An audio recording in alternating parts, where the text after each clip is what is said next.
Friends, Saturday singing టైంలో ఒక అమ్మమ్మ ఒక మనవన్ని చూసుకుంటూ ఎలా పాడుతుందో పాటను తెలుసుకుందాము మనం.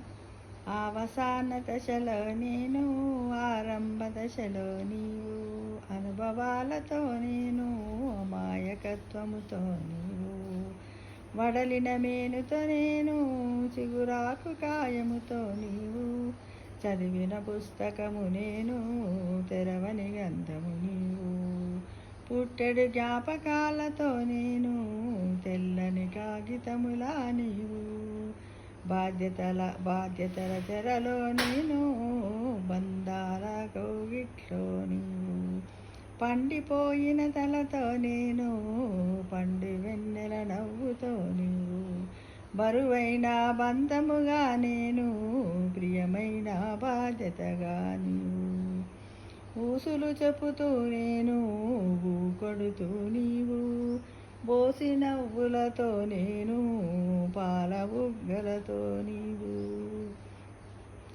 ఆరిపోయే దివ్య నేను, వెలిగే దీపము నీవు, ఆరిపోయే పువ్వు నేను, వికసించే కుసుమము నీవు అంటూ ఒక అమ్మమ్మ తన మనవడిని పక్కన పడుకోబెట్టి చూసుకుంటూ ఈ విధంగా తన మనోభావాలను గురించి దీన్ని చక్కగా రచించారు.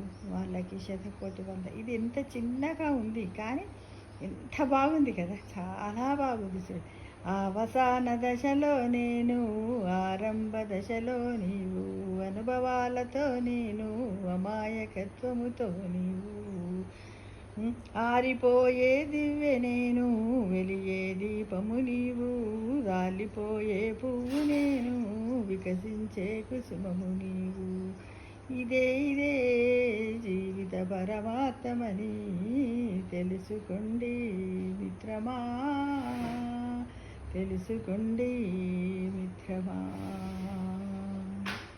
కదా, చిన్నప్పుడు ఎలా ఉంటుంది, ఏ బాధ్యతలు ఏముండే, కానీ మనం ఇలా వృద్ధాప్యానికి వచ్చేసరికి ఈ విధంగా ఉంటుంది కదా.